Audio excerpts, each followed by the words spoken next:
O cheiro de carne queimada ainda me persegue, mesmo depois de tantos anos, um cheiro que não vinha de uma fogueira comum, mas de algo que cozia a vida por dentro, transformando carne e osso em uma massa disforme de horror silente.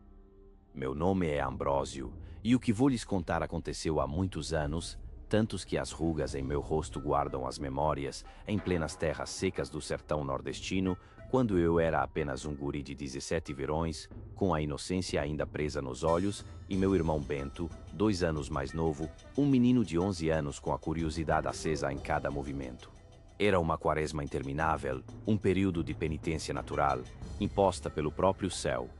O sol castigava a pele e a terra rachava em vaias profundas e dolorosas, sedentas por uma chuva que parecia ter esquecido o caminho de volta. A plantação morria lentamente, folha por folha, caule por caule, o verde virando marrom, depois cinza. O gado emagrecia a olhos vistos, os ossos sobressaindo da pele esticada, mugindo uma tristeza que ecoava pelo vale. A esperança, essa já tinha virado pó há muito tempo, levada pelo vento quente e seco que soprava sem cessar. Foi nessa época de penúria, de rezas sussurradas em voz baixa para que os vizinhos não escutassem o desespero, de olhares perdidos e vazios para um céu azul sem nuvens, que as primeiras histórias começaram a correr como rastilho de pólvora pela vizinhança. Falavam de uma luz estranha, uma aparição medonha, uma bola de fogo azulada, que dançava no mato seco, um fogo que se movia com vida própria. Os mais velhos, com os olhos arregalados de pavor e a voz rouca de tanto contar a mesma história, relatavam que essa luz não queimava a vegetação, não deixava um vestígio sequer de cinzas ou de terra chamuscada, mas trazia consigo uma morte silenciosa e medonha, uma maldição que se esgueirava na calada da noite. O gado, o pouco que nos restava, era encontrado estendido no chão ao amanhecer, intacto por fora, sem um arranhão, sem uma marca de luta, mas por dentro, completamente cozido, a carne desmanchando em uma pasta escura, como se tivesse passado horas, dias talvez, no forno mais quente do inferno. Ninguém conseguia entender o fenômeno, ninguém ousava sequer tocar naqueles restos. Era o fogo corredor, diziam os mais crentes, uma alma penada, um espírito maligno, a própria ira divina se manifestando em chamas azuis, vindo para castigar os pecadores. O medo virou uma nuvem pesada e constante sobre a nossa pequena comunidade. As noites eram um tormento, cada sombra que se alongava sob a luz da lua virava um monstro disforme. Cada barulho de bicho no mato, o farfalhar de folhas secas ao vento, anunciava a aproximação da chama azul. Eu e Bento, como todo moleque curioso e um tanto irresponsável que fomos um dia, não dávamos muito ouvido aos avisos e às proibições dos adultos. A gente ainda saía para caçar pequenos animais, para buscar lenha nas moitas mais distantes, sempre com um olho na estrada esburacada e o outro no céu estrelado, procurando por aquela luz fantasmagórica. Uma tarde, o sol já estava descendo lentamente, pintando o horizonte de laranja queimado e roxo profundo, quando a gente voltava para casa, carregando um feixe de gravetos secos e a exaustão no corpo. O silêncio era profundo e opressor, só o rangido seco e arrastado das folhas sob nossos pés descalços quebrava a quietude da caatinga. De repente, um brilho, um clarão azul intenso, surgiu no meio do capinzal seco, a pouca distância de onde estávamos. Não era uma fogueira esquecida por algum viajante, não era um relâmpago rasgando o céu em uma noite de tempestade. Era algo diferente, algo vivo, pulsante.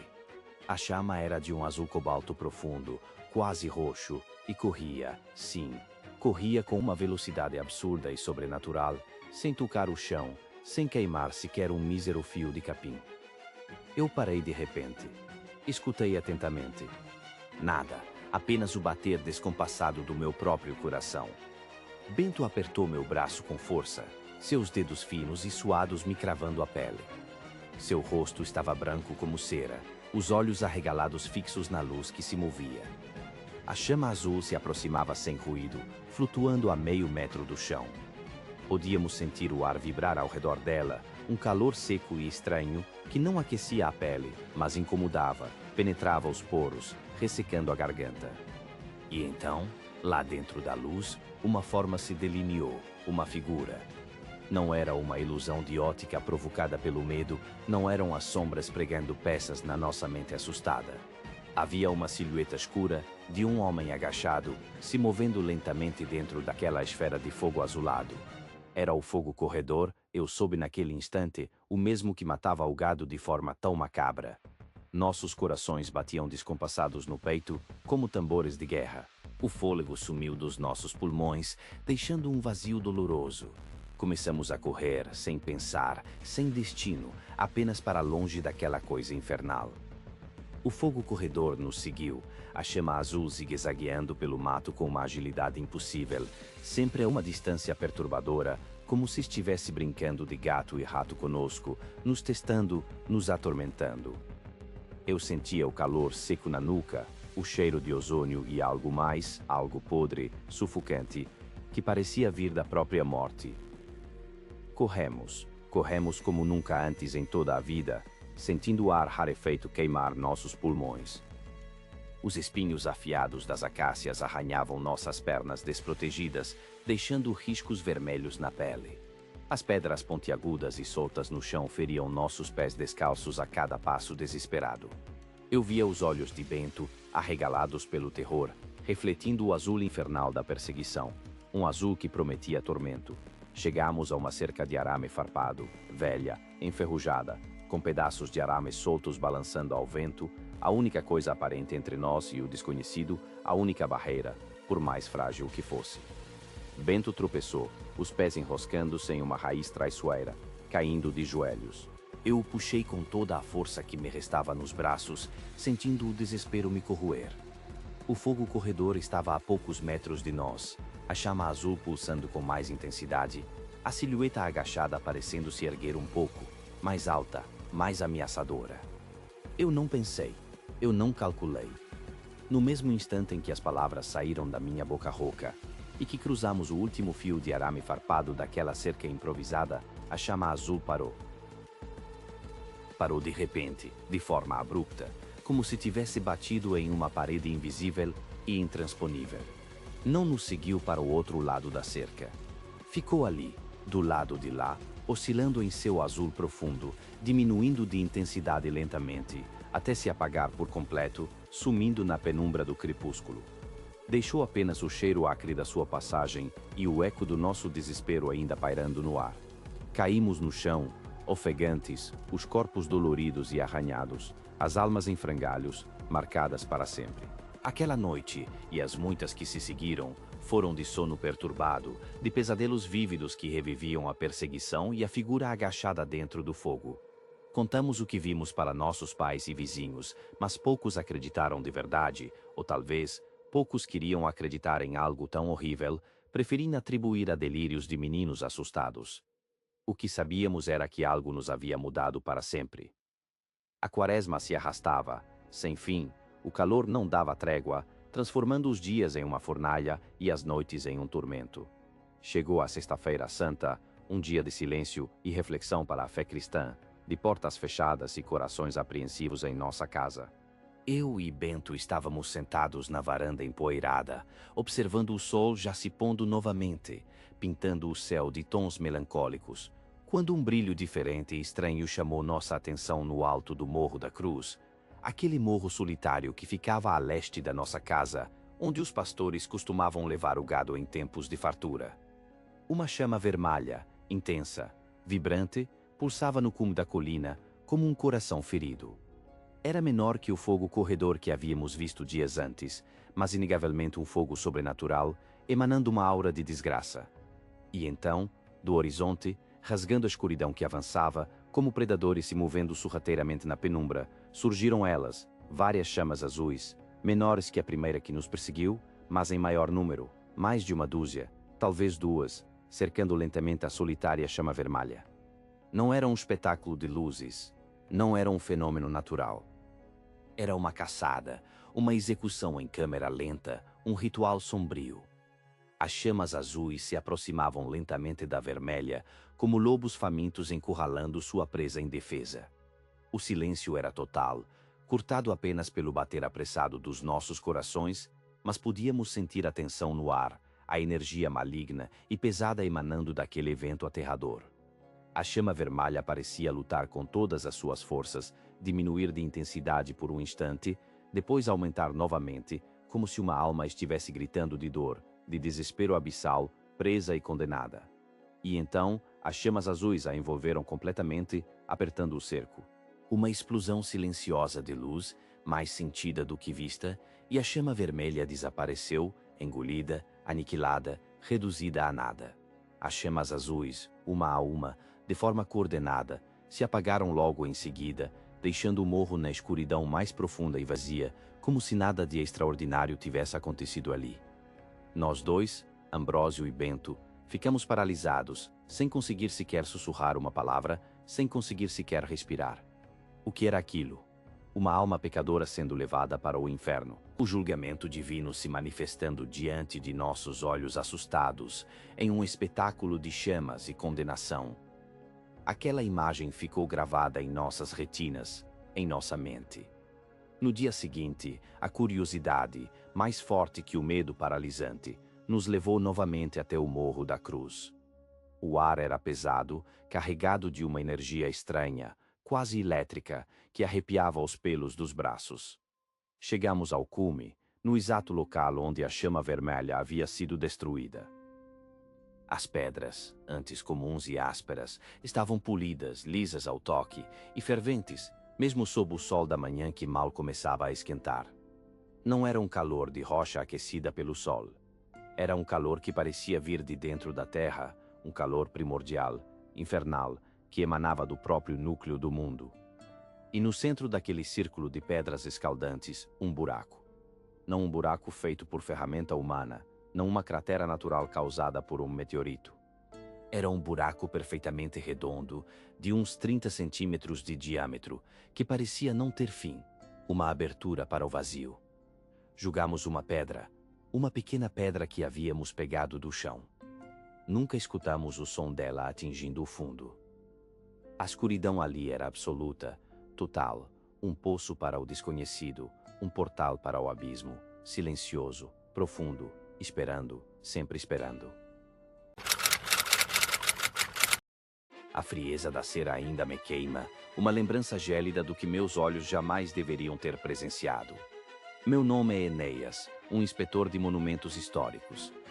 Minha desgraça começou em Oeiras, Piauí, na quaresma de 2012, uma época de penitência e mistério que se enraizou profundamente em minha alma. Eu havia sido enviado para catalogar e inspecionar a arquitetura colonial da cidade, um trabalho que, à primeira vista, prometia ser rotineiro, academicamente satisfatório.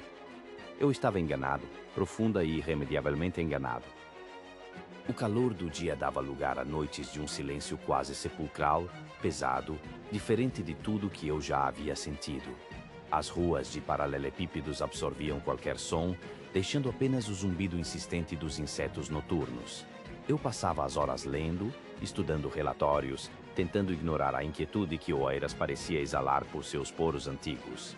Então, eles começaram. Os sinos. Primeiro, um badalar distante, quase inaudível, como se viesse de um lugar muito remoto. Depois, mais próximo, mais nítido, invadindo a quietude densa. E então, os murmúrios. Vozes baixas, arrastadas, como se proferidas por gargantas secas há muito tempo, formando uma melodia gutural ininteligível. Um cheiro, de cera de vela, forte, quase sufocante, misturando-se ao ar parado da madrugada, envolvendo meu quarto, permeando minhas narinas. Eu sentia um arrepio. Um suor frio escorria pelas minhas costas, mesmo com o calor abafado. Na manhã seguinte, com as pálpebras pesadas pela noite mal dormida, comentei os estranhos acontecimentos com a senhora que alugava meu quarto, uma mulher de semblante enrugado e olhos que pareciam ter visto demais. Ela me olhou com uma seriedade que gelou meu sangue. Seu tom era grave, quase um sussurro. É a procissão das almas, meu filho. Ela disse, os mortos vêm pedir orações, vêm para as ruas. Nunca, jamais, olhe. É proibido. Quem vê, é marcado. Sua voz tinha um tremor que não era de idade. Era de um medo muito antigo, de um respeito quase sagrado pelo invisível. Eu, um homem de ciência, de lógica, um inspetor de estruturas sólidas e fatos concretos, ouvi suas palavras com um ceticismo que eu mesmo não sentia por completo. Uma parte de mim, aquela mais primitiva, já estava profundamente perturbada.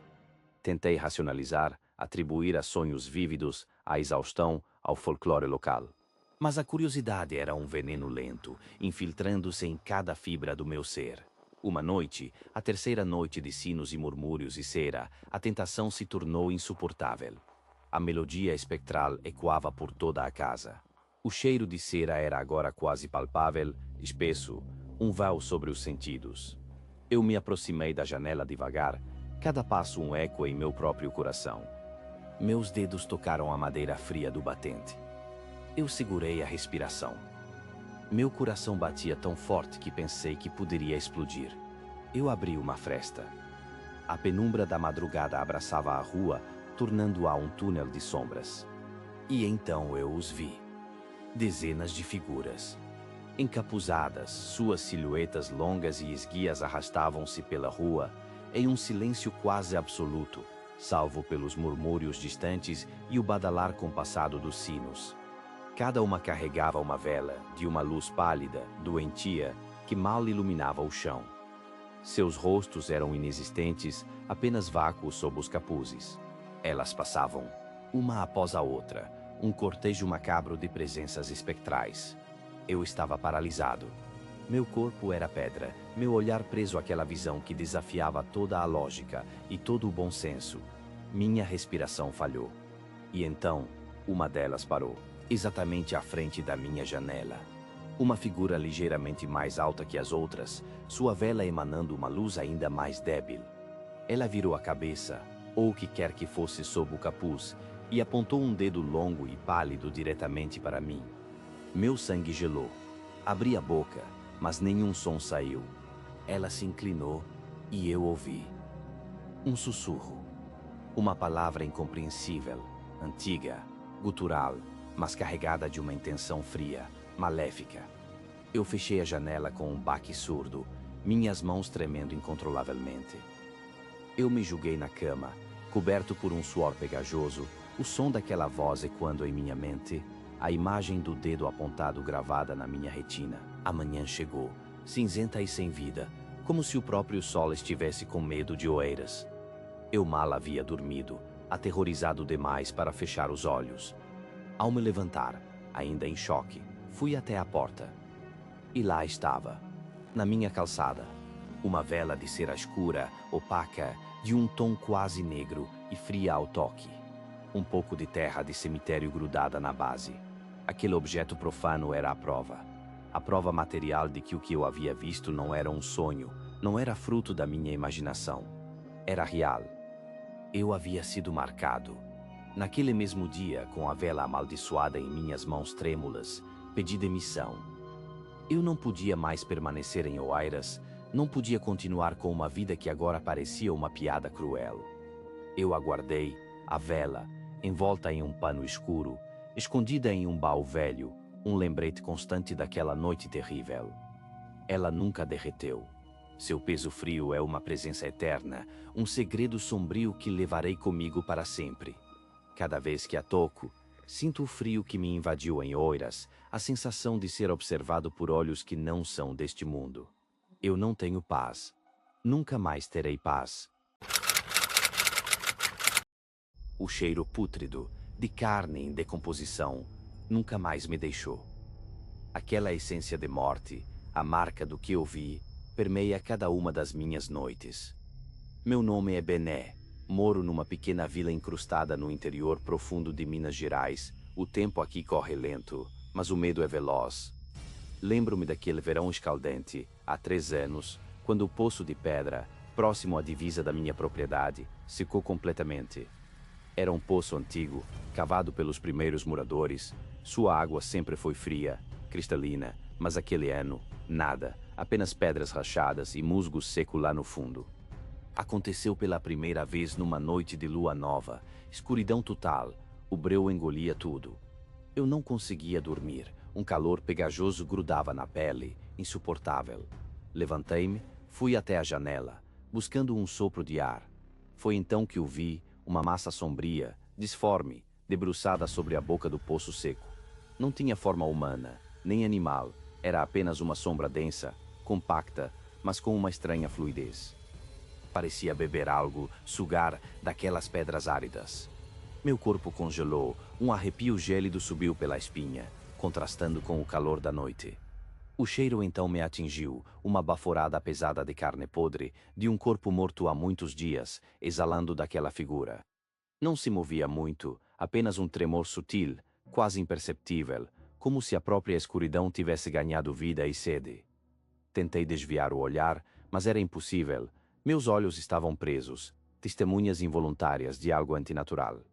Então, ouvi um sussurro baixo, arrastado, quase um chiado, vindo do ser. Era a voz de uma criança, mas distorcida, rouca, carregada de maldade. Eram nomes, nomes de moradores da vila, sussurrados um por um, como se fossem uma lista, uma contagem macabra. Ouvi o nome de Dona Clara, minha vizinha idosa, depois o de Zé Pescador, e o da pequena Ana, filha do padeiro. Cada nome, uma picada na alma, um arrepio novo, mais intenso. Eles estavam vivos, todos eles, porque seus nomes estavam na boca daquele horror. Fiquei ali, imóvel, por o que pareceram horas, até que os primeiros raios fracos do sol começaram a clarear o horizonte. A criatura, como fumaça, se dissolveu na penumbra, deixando apenas o cheiro, agora mais fraco, mas ainda presente, pairando no ar. Corri para a cama, enfiando-me debaixo das cobertas, o corpo tremendo sem controle. Contei a história para minha esposa, para meus amigos, para o padre. Ninguém acreditou, disseram que era delírio do calor, que eu deveria descansar. O padre até jogou água benta no poço, mas isso não adiantou nada. Passei os dias seguintes em pânico, vigiando o poço de longe. Fechamos a porta da frente com 2 correntes, trancamos todas as janelas. Mas o medo não se tranca. Uma semana depois, numa noite particularmente densa, o choro começou.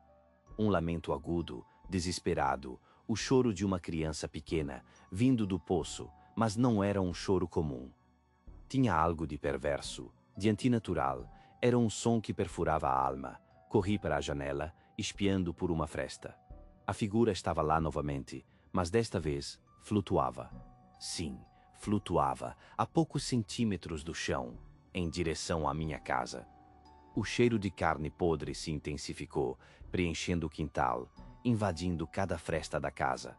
Meu coração martelava contra as costelas, o ar faltava nos pulmões. Observei, aterrorizado, enquanto o ser, sem esforço, subia pelas paredes externas da minha casa, como uma aranha gigantesca e amorfa. Ele deslizava, silencioso, até a minha janela do quarto. Eu estava na cama, encolhido sob as cobertas, ouvindo cada rangido da madeira, cada som abafado vindo de fora. O choro continuava, agora mais perto, abafado pelo vidro, mas ainda assim gelando meu sangue. Senti um peso na janela, um atrito suave, como se algo viscoso estivesse se arrastando ali. Passei a noite inteira, do pôr do sol ao amanhecer, paralisado, rezando, pedindo a Deus que aquilo fosse um pesadelo. Quando o sol finalmente surgiu, tingindo o céu de tons pálidos, criei coragem. Levantei-me, o corpo pesado, cada músculo dolorido pelo terror da noite. Fui até a janela. Lá estava, uma mancha grande, oleosa, escura, fétida, na parte externa do vidro. Tinha a consistência de graxa velha, mas o cheiro... o cheiro era inconfundível, a essência pura da morte, da carne em decomposição. Limpei-a com um pano velho, mas a lembrança, a sensação tátil daquela viscosidade, a persistência do odor, nunca se apagaram. No dia seguinte, por insistência minha e com a ajuda de alguns vizinhos que, embora céticos, viram meu desespero, lacramos o poço com uma grossa camada de cimento. Pensamos que talvez isso o deteria, que selaria aquele horror para sempre. É claro que não. Todas as noites, sem falta, o choro da criança me persegue, vindo de algum lugar, de lugar nenhum. E o cheiro, aquele cheiro de carne podre, é a minha companhia constante, a cada suspiro, a cada batida do coração. O tique no meu olho esquerdo é uma lembrança constante, um tremor miúdo que me persegue há 20 anos, desde aquela noite de quaresma nas montanhas, uma noite em que o tempo parou e o ar gelou até os ossos. Meu nome é Gilmar, e eu era, ou achava que era, um assistente social dedicado, um homem que acreditava no poder das promessas e na responsabilidade de cumpri-las. Minha área de atuação, na época, abrangia os rincões mais esquecidos do sul de Minas Gerais, lugares onde a modernidade ainda não havia tocado, onde as tradições antigas e os medos ancestrais ainda se entrelaçavam com a vida cotidiana. Eram povoados por gente simples, dura, de poucas palavras, mas de fé profunda, muitas vezes à mercê de si mesma, da natureza implacável e de destinos traçados por forças que eu, então, sequer imaginava. Era o ano de 2003 e o inverno se anunciava rigoroso, com uma intensidade que fazia os mais velhos balançarem a cabeça e murmurarem sobre tempos difíceis, prometendo geadas cortantes, daquelas que racham a terra, matam o gado e calam a alma, aprisionando a vida em um abraço de gelo. Eu tinha prometido a dona Lídia, uma senhora octogenária, miúda e frágil como um galho seco, com a pele marcada pelo tempo e os olhos de uma lucidez assustadora, que a tiraria de seu sítio isolado antes que o frio apertasse de vez.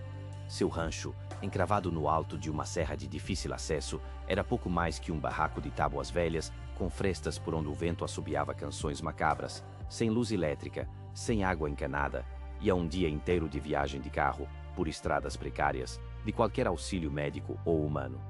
A promessa era um peso em minha consciência, um nó apertado no peito que a cada dia se tornava mais sufocante, misturando-se com a culpa e o pressentimento de algo terrível. Eu me sentia preso, impotente, com as mãos atadas por uma burocracia lenta e cruel, enquanto o tempo escorria como areia entre os dedos. A quaresma chegou, trazendo consigo uma névoa densa e pegajosa que cobria as manhãs e um silêncio pesado, quase sobrenatural, que se instalava nas noites, rompido apenas pelo coaçar distante dos sapos ou pelo uivo solitário de algum cão. Foi nesse período, nas minhas idas e vindas pelas estradas de terra batida, enlameadas pela chuva fina e insistente, que ele começou a aparecer. Sempre no mesmo lugar, uma encruzilhada esquecida, onde a poeira e o lodo se encontravam sob a copa retorcida e desfolhada de uma figueira centenária, uma árvore de galhos grossos e escuros, conhecida na região como a Figueira Brava, um ponto de lendas e avisos antigos. À primeira vez, achei que era apenas um vulto, uma miragem, um efeito da luz pálida e enganosa do fim de tarde, um truque da minha mente cansada. Mas a figura era muito nítida, muito real. Uma silhueta alta, envolta numa capa preta que parecia sugar a própria luz, deixando um vazio ao redor. Ele estava parado ali, imóvel, observando. Eu passei devagar, o coração batendo um ritmo estranho e irregular, um tambor desafinado contra as costelas, e olhei pelo retrovisor. Ele ainda estava lá, parado, uma mancha escura e inumana contra o crepúsculo que engolia a serra. As aparições se tornaram frequentes, quase diárias, com uma pontualidade assustadora. Eu tentava ignorar, tentava racionalizar, um andarilho, um ermitão recluso, a imaginação me pregando peças por conta da culpa que me corroía, uma ferida aberta em minha alma. Mas havia algo na presença daquele ser que ia além do humano, uma aura gélida que me arrepiara a espinha, fazendo cada pelo do meu corpo se eriçar. Ele nunca se movia, seus pés pareciam enraizados na terra úmida, nunca acenava, nunca falava, sua boca, se é que tinha uma, permanecia fechada. Apenas observava, seus olhos invisíveis, mas intensos, queimando minha pele, minha mente. E a cada vez que eu ouvia, a promessa à dona Lídia latejava em minha mente, uma dor surda, lembrando-me de minha falha, de minha impotência, da minha incapacidade de agir. Era como se ele fosse um juiz silencioso, implacável, marcando cada dia que passava sem que eu cumprisse minha palavra, um carrasco espectral à espreita. A figueira brava parecia sugar a luz em volta dele, as folhas secas pareciam sussurrar segredos antigos, a atmosfera ficava densa, pesada, quase irrespirável. O ar ficava carregado de uma energia fria e estática, um presságio quase impossível de respirar, me sufocando. Eu comecei a evitar a encruzilhada, fazendo desvios longos e tortuosos, perdendo tempo precioso, mas ele sempre encontrava um jeito de aparecer, num traço diferente, numa curva inesperada, num atalho que eu nem sabia que existia. Seus olhos, que eu nunca conseguia ver, pareciam perfurar minha alma, cobrando o que eu devia, exigindo o pagamento de uma dívida que eu não tinha como quitar. O suor frio escorria pela minha testa, mesmo nas noites mais geladas do outono, molhando meus cabelos, minhas roupas. Eu não dormia direito, os pesadelos me assaltavam, com uma ferocidade crescente, sempre com a figura da capa preta à beira da minha cama, estendendo uma mão vazia, uma cobrança muda, silenciosa e aterradora. Minha garganta ficava seca, um nó apertado que não se desfazia, impedindo-me de engolir, de falar. O medo rastejava por cada nervo, um veneno lento que entorpecia minha vontade, meu juízo, minha capacidade de pensar com clareza. Eu sabia que precisava agir, que o tempo estava se esgotando, mas uma paralisia estranha me prendia, uma corrente invisível forjada pela procrastinação e pelo pavor que lhe inspirava. Cada dia que amanhecia era um fardo mais pesado, cada noite um campo de batalha contra as sombras que me perseguiam, que espreitavam em cada canto escuro, em cada sussurro do vento. A quinta-feira santa amanheceu chuvosa, um tempo miúdo e persistente que transformava as estradas de terra em rios de lama e argila intransponíveis. Eu havia finalmente conseguido o transporte e os recursos necessários depois de semanas de luta contra a burocracia e a indiferença. Seria naquele dia. Eu finalmente tiraria a Dona Lídia de lá, cumpriria minha promessa, libertaria minha alma daquele tormento. Minha partida foi apressada, quase desesperada, o coração dividido entre o alívio de finalmente agir e um pressentimento sombrio que me gelava os ossos, um aviso que eu deveria ter escutado com mais atenção. Eu sabia que estava atrasado, sabia que a promessa estava há muito vencida, que o inverno já havia fincado suas garras. A caminho da serra, em um trecho particularmente desolado e isolado, a velha caminhonete começou a engasgar, tossir, soltar fumaça escura, e finalmente parou, emudecida, no meio do nada, a quilômetros de qualquer civilização. A chuva engrossou, caindo em cortinas densas que cegavam a visão, e o vento uivava como um lamento fúnebre, um coro de almas perdidas na noite. Eu tentei dar a partida, de novo e de novo, virando a chave com uma fúria inútil. Nada. O motor estava morto, um silêncio absoluto tomou conta do que antes era o som irregular do motor, um silêncio que pesava mais que qualquer barulho. A escuridão era quase absoluta, quebrada apenas pelos faróis que agonizavam, suas luzes fracas falhando, piscando intermitentemente, prestes a se apagar. E então, no limite da luz moribunda, eu o vi. Ele emergiu da névoa, da chuva, da própria escuridão que parecia emanar dele, com uma lentidão deliberada que fez meu sangue gelar nas vaias, coagular, parar de correr. A capa preta, que antes parecia apenas absorver a luz, agora parecia emitir um negror ainda mais profundo, uma ausência total de cor, de vida, um abismo ambulante. Ele não andava, deslizava sobre o chão encharcado, como um espectro, sem levantar um pingo de lama. Não havia som de passos, apenas o silêncio que o acompanhava, um silêncio abissal que contrastava violentamente com a fúria da tempestade lá fora, um silêncio que parecia gritar em minha mente. Ele se aproximou do carro, centímetro por centímetro, cada movimento um golpe em meu peito, cada centímetro uma eternidade de agonia e pavor inominável. Eu estava paralisado, a respiração presa na garganta, os olhos arregalados fixos na figura que crescia em minha visão, a face do horror. Ele chegou à minha janela, e eu pude sentir o frio que emanava dele, um frio cortante que atravessava o vidro e o metal da caminhonete, chegando à minha pele, aos meus ossos, à medula, um frio que queimava. Então, uma mão, coberta pela manga da capa, levantou-se, lenta, deliberada. Ela era longa, pálida, com dedos finos e longos, desumanos, pontas que pareciam garras. Bateu. 3 batidas leves, secas, no vidro do meu lado, no exato lugar onde minha cabeça estava apoiada. Toc, toc, toc. Cada som ecoou dentro da minha cabeça. Um martelo batendo em meus medos mais profundos, reverberando, amplificando o terror até o ponto da loucura.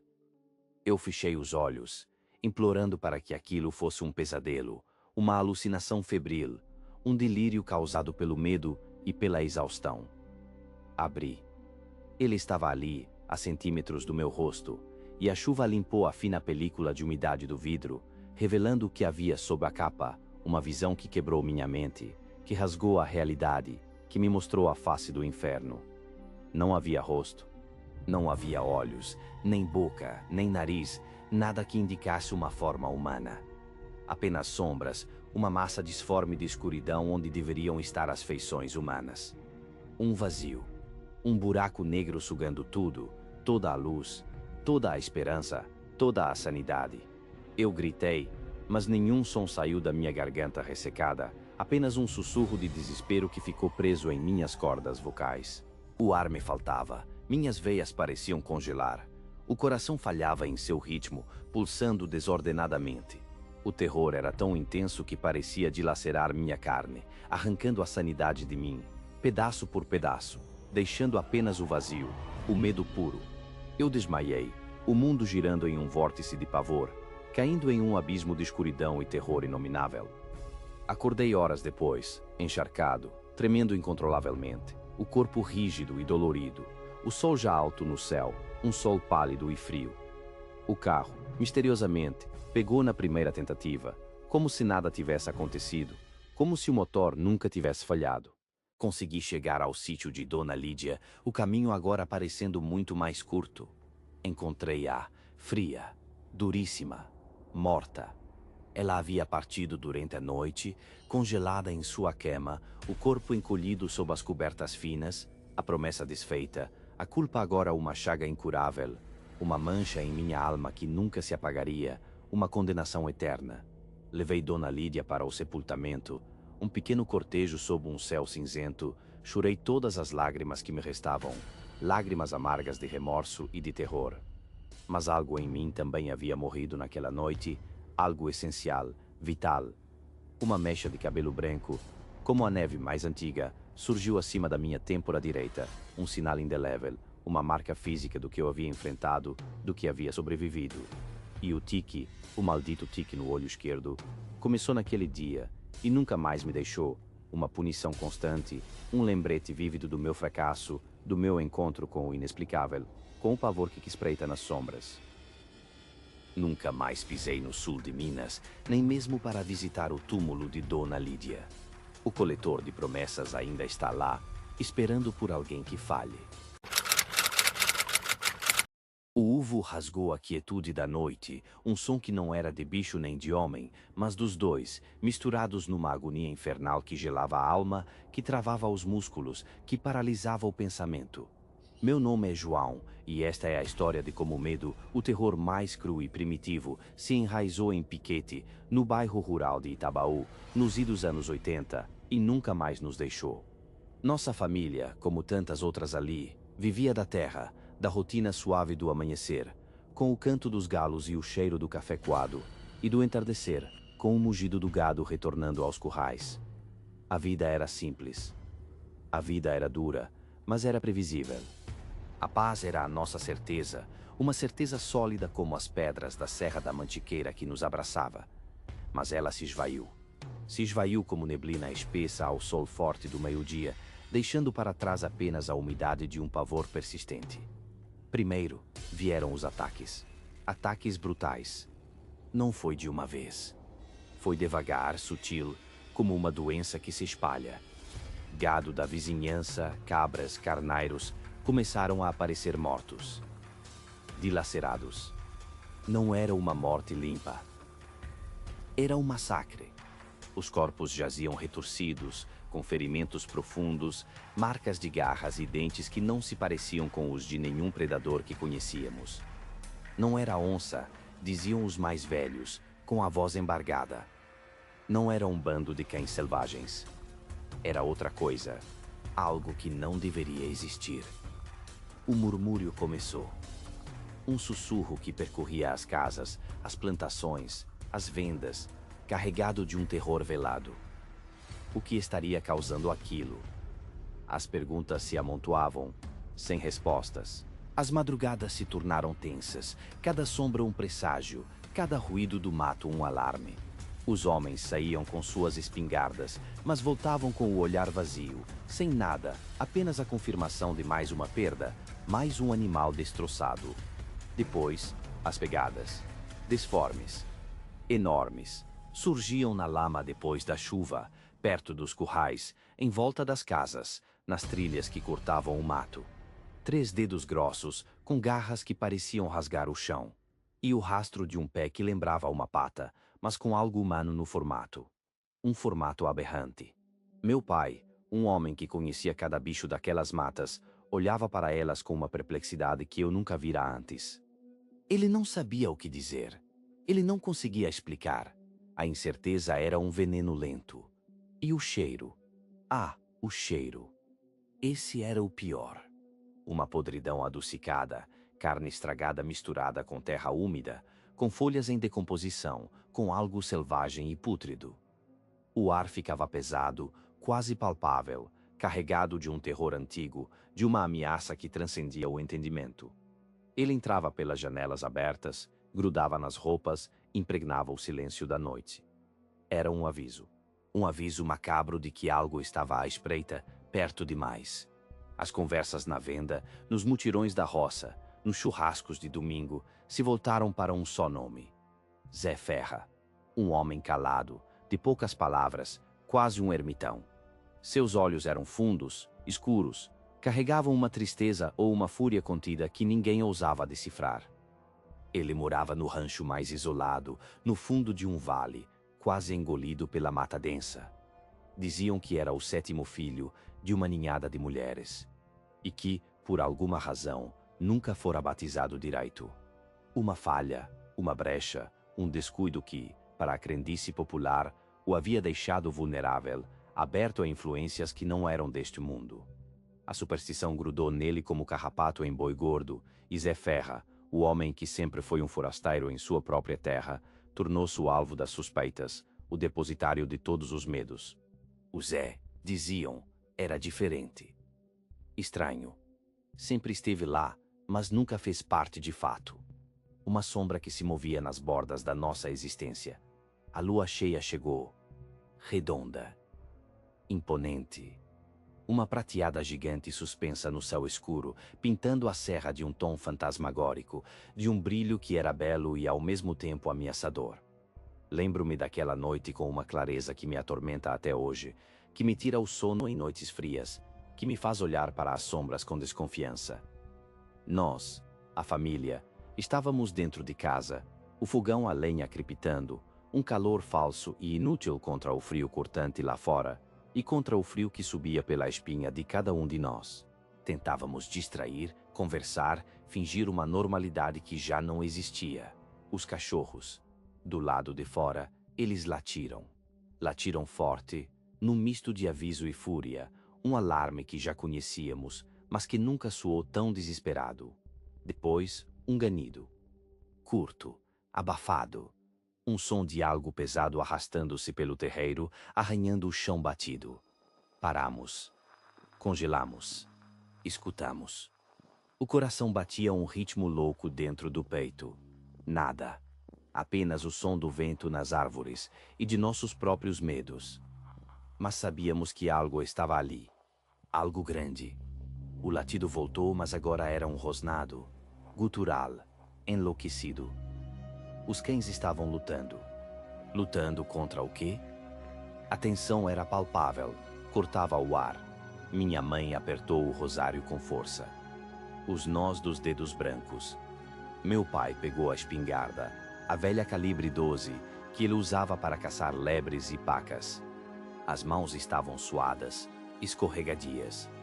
Os olhos dele, geralmente tão calmos, estavam arregalados, fixos na porta da cozinha, na janela que dava para o quintal.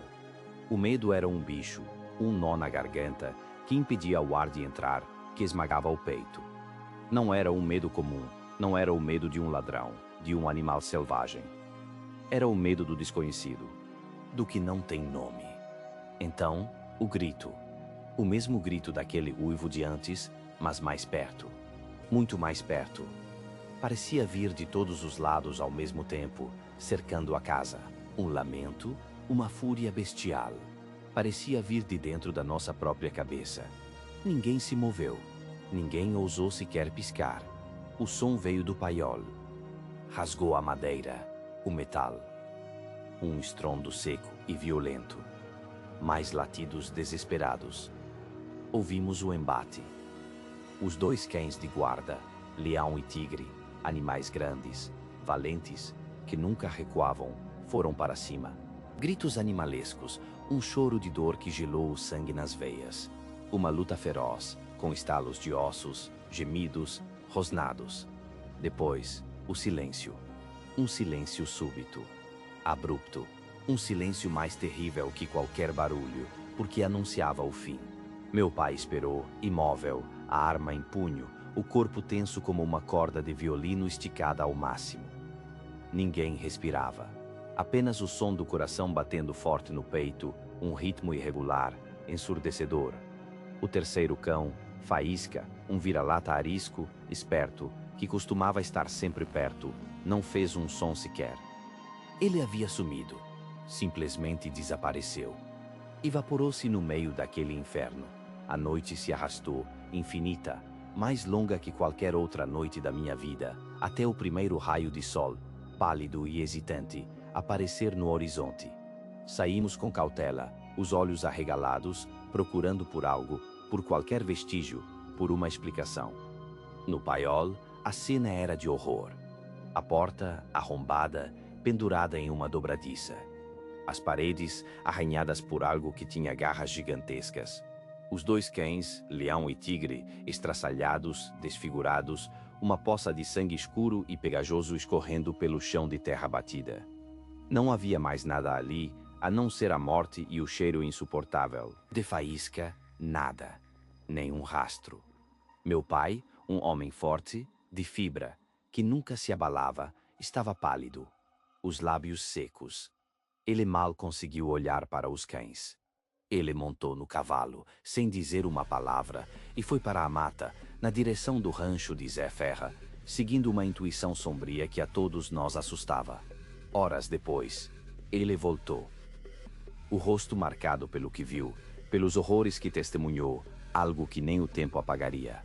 Encontrara Zé Fera em seu rancho, deitado no chão da pequena tapera, nu, enrolado num cobertor velho e imundo. O corpo todo, dos pés à cabeça, coberto de ferimentos profundos, de cortes que pareciam feitos por lâminas, de mordidas que rasgavam a carne. Uma carnificina. Parecia que havia lutado contra a própria morte, contra algo maior e mais cruel. Zé Fera tinha febre alta, os olhos vidrados, perdidos em algum lugar distante, um gemido constante nos lábios ressecados, um som que mais parecia um lamento de animal ferido. Mas o que mais chocou meu pai, o que lhe tirou o sono por muitas e muitas noites, o que mudou seu olhar para sempre, foi o que ele achou. Sob a cama de Zé Ferra, encolhido, tremendo de medo, estava Faísca. Nosso cachorro. Vivo. Mas com um olhar que eu nunca mais esquecerei, um terror absoluto. Ele estava olhando para Zé Fera, para o homem ferido e nu, com um pavor que não era de um cão, era de uma testemunha. Zé Fera sobreviveu à febre, lentamente, penosamente, as feridas cicatrizando em um corpo que parecia carregar 1000 segredos, 1000 pecados. Ele nunca mais foi o mesmo. Sua voz sumiu, virou um sussurro, quando muito. Seus olhos, sempre fundos, ficaram ainda mais vazios, mais distantes, como se a alma tivesse sido arrancada de dentro dele. Um dia, ele simplesmente desapareceu. Sumiu nas matas densas da Serra da Mantiqueira, sem deixar rastros, como se a própria terra, ou algo que vivia nela, o tivesse engolido. Ninguém nunca mais o viu. Ninguém ousou sequer procurá-lo. Mas o cheiro às vezes volta, com a lua cheia, com o vento frio que desce da serra, com a neblina que cobre os vales. Ele está lá, em algum lugar, ainda à espreita.